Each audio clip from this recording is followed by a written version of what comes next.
Donald ট্রাম্পের অভিষেক অনুষ্ঠানে আমন্ত্রণ পাননি ভারতের প্রধানমন্ত্রী নরেন্দ্র মোদী, অথচ সেখানে বাঘা বাঘা অতিথিদের তালিকায় নাম রয়েছে ভারতের পররাষ্ট্রমন্ত্রীর। আর তাই তো ঘোড়া ডিঙিয়ে ঘাস খাওয়ার ব্যাপার নিয়ে বেশ চর্চা শুরু হয়েছে। ট্রাম্পকে বন্ধু স্বীকৃতি দেওয়া নরেন্দ্র মোদীকে কেন দাওয়াত দিলেন না ট্রাম্প? বন্ধুত্বের আড়ালে কি তাহলে আছে শত্রুতার অন্য কোনো সমীকরণ, নাকি মোদীকে গুরুত্বপূর্ণই মনে করছেন না ট্রাম্প?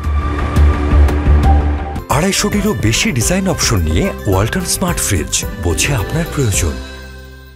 যুক্তরাষ্ট্রের নতুন প্রেসিডেন্ট হিসেবে 20 জানুয়ারি শপথ নিতে যাচ্ছেন ডোনাল্ড ট্রাম্প। এই শপথ অনুষ্ঠানে আমন্ত্রিত অতিথিদের তালিকায় স্থান পেয়েছে আন্তর্জাতিক সম্প্রদায়ের অনেকেই। মার্কিন প্রেসিডেন্টের অভিষেক অনুষ্ঠানে সাধারণত বিভিন্ন দেশের রাষ্ট্র এবং সরকার প্রধানদেরকে আমন্ত্রণ জানানো হয় না। ট্রাম্প অবশ্য প্রচলিত রীতিনীতির ধার ধারে না, আর তাই তো এবার কট্টর ডানপন্থী ও জাতীয়তাবাদী রাজনীতিবিদদের আমন্ত্রণ জানিয়েছেন তিনি। তবে শপথ অনুষ্ঠানে অনেকেই আমন্ত্রণ পেলেও ভারতের প্রধানমন্ত্রী নরেন্দ্র মোদী আমন্ত্রণ পাননি, অথচ সেখানে আমন্ত্রণ পেয়েছেন ভারতের পররাষ্ট্রমন্ত্রী সুব্রামেনিয়াম জয়শঙ্কর।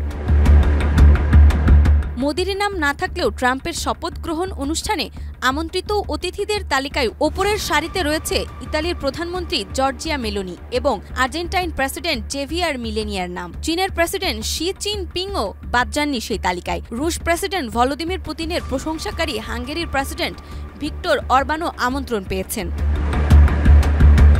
ট্রাম্পের আমন্ত্রিত তালিকায় আরও নাম রয়েছে জাপানের পররাষ্ট্রমন্ত্রী তাকেশির। ট্রাম্পের ক্ষমতা গ্রহণ প্রক্রিয়ায় দায়িত্বে থাকা দলের পক্ষ থেকে এল সালভাদরের প্রেসিডেন্ট নাইব বুকেলে ও ইকুয়েডরের প্রেসিডেন্ট ড্যানিয়েল নোবোয়াকেও আমন্ত্রণ জানানো হয়েছে। অনুষ্ঠানে ব্রাজিলের সাবেক প্রেসিডেন্ট জৈর বলসোনারোকেও আমন্ত্রণ জানানো হয়েছে। সেই সাথে সামাজিক যোগাযোগ মাধ্যম এক্সের মালিক ও শীর্ষধনী ইলন মাস্কের পাশাপাশি শপথ অনুষ্ঠানে আমাজনের প্রতিষ্ঠাতা জেফ বেজোস এবং মেটার প্রধান মার্ক জাকারবার্গের মতো প্রযুক্তি খাতের স্বনামধন্য ব্যক্তিরা উপস্থিত থাকছেন।